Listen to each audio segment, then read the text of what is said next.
Welcome to the Philosophy of Happiness website. My name is Martin Yanello.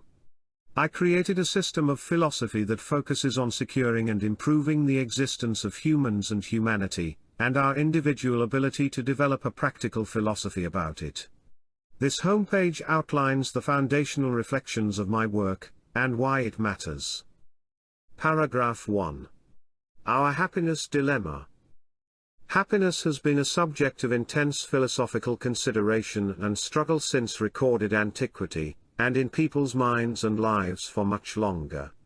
But has all this thinking and doing had sufficient impact? The states of many individuals, societies, and the world suggest we could still use help. And yet, the idea of forming and living a philosophy of happiness has become widely given up on, discredited, and ridiculed. Why? Our happiness faces a three-part dilemma: rejection, preemption, and underdevelopment. Rejection of happiness as a serious subject of inquiry and effort, and views of it as a negative motivation, reflect growing despair and nihilism. Fashionable as this attitude might be, it won't save us and is leading us astray.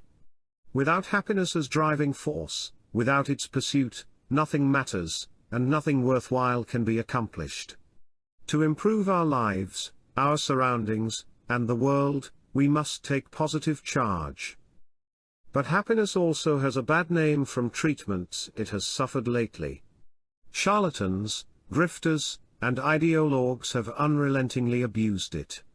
To a point where many of us do not deem happiness a legitimate topic for philosophical or personal exploration anymore, and ban it into the realm of snake oil salesmanship, or at best vapid or trivial self-help drivel. Blaming and shunning the victim of this abuse adds to the damage and pain caused by its abuses.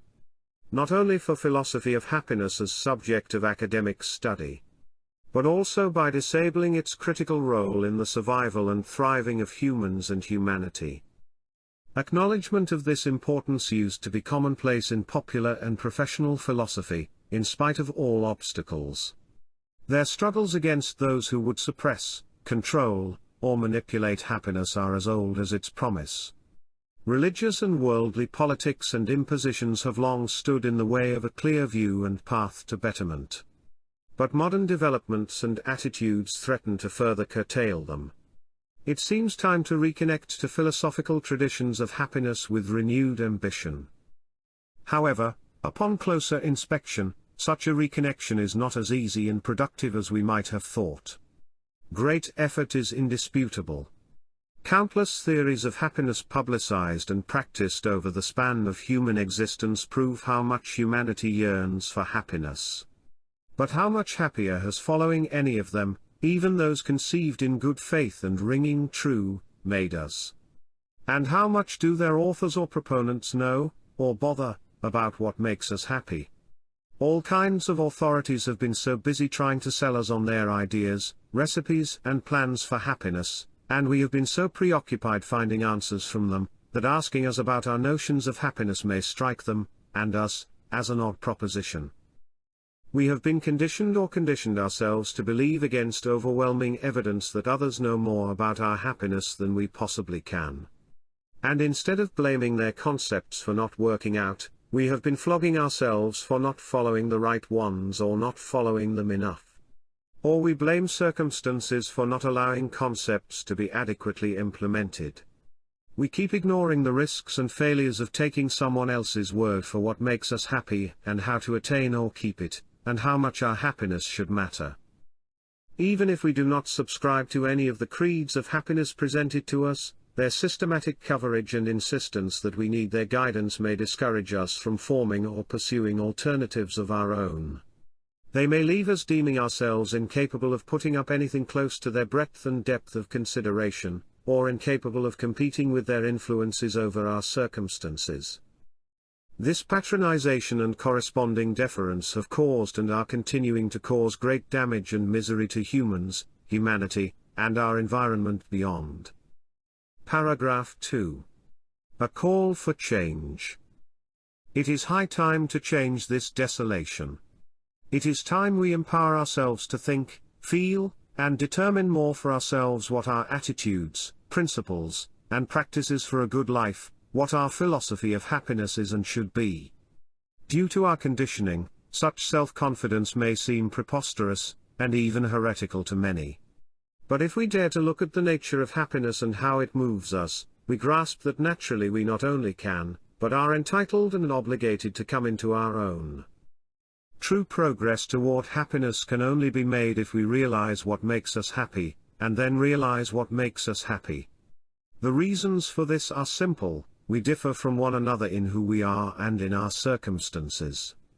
What we need and want and how we intend and are able to get it may therefore differ as well. And these parameters may change as our needs and wishes are open or satisfied, and as they, our other characteristics, our circumstances, and with them our experiences, develop.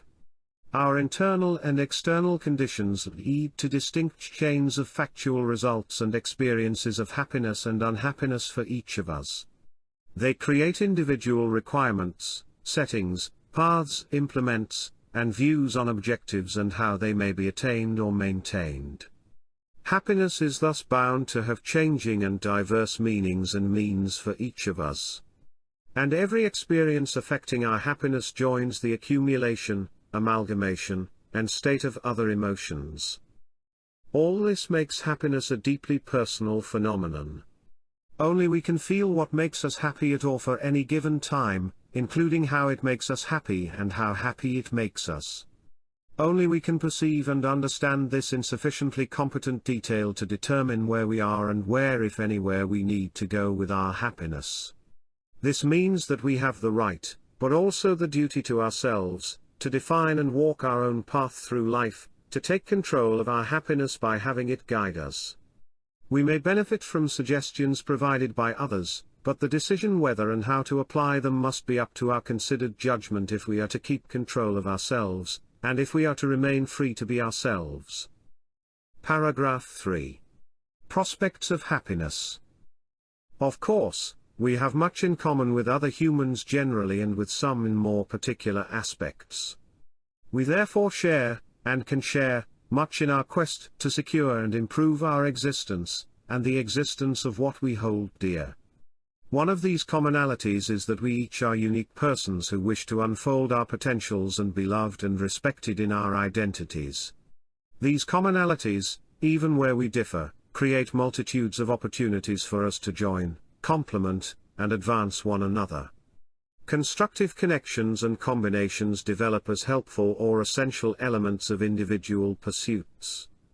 The rational and emotional communal bonds they build organically can be expected to be stronger than any impositions.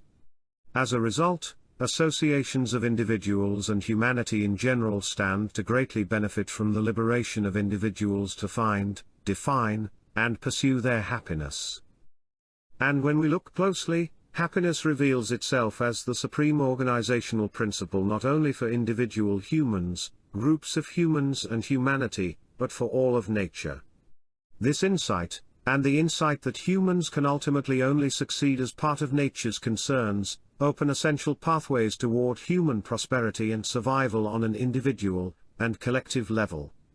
Like all universal principles, once they are understood, the general principle of happiness is elegantly simple and offers clear guidance on well-being. Paragraph 4. Responsibilities and dangers of seeking and giving assistance. Yet, to be effective, this guidance must relate to our particular characteristics, experiences, and circumstances. My work assists readers in this vital undertaking without presuming or suggesting what makes them happy. I am careful about this with good reason. Even with the best intentions, others can only guess what makes us happy. They are relegated to drawing parallels or distinctions to their own parameters of happiness, either by assumption or observation. This undertaking is further hampered if they do not have a clear understanding of their happiness. And if they do, chances are they will be too intricately involved in pursuing their happiness to have much focus or time left to figure out ours. These obstacles of knowledge and attempts to make sense of our happiness, by making sense of theirs, cause limited understanding and all too often misunderstandings.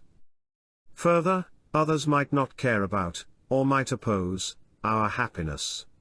They might only give it attention if they think it can assist them in their pursuit of what they deem makes them happy. They intentionally or unwittingly might attempt to convince us that furthering their pursuits will also propel ours. They might try to hide their agenda by telling us that their exclusive or foremost concern is our happiness and that we are advancing them, as a mere means to our objectives. Those of us who do not have a firm grasp of their happiness might be vulnerable to such influences or even seek them. They stand to miss out on realizing, in both meanings of the word, their own conceptions of happiness. These potentials and likelihoods require great circumspection and self-control in giving and taking guidance on matters of happiness.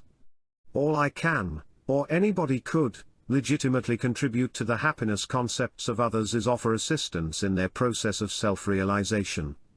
The violation and abdication of individual self-realization, both from the giving and receiving sides, constitute the original sin of humankind. The continual failure to acknowledge and value individuality and to trust and promote its unfolding prevents the potentials of individual and collective human happiness from taking flight. It literally keeps us from coming into our own. And the resulting contrivances make us disregard and mistreat ourselves, others, and our non-human surroundings. Paragraph 5. The mission and purpose of my work. The mission of my work is to support individuals in exploring, developing, and implementing their own concepts of happiness. In furtherance of this mission, I take readers on journeys of inquiry through common themes and aspects of human existence so they might confirm or recognize the state and conditions of their happiness and derive actionable insights. My motivation for this undertaking originated in a need to find answers for myself.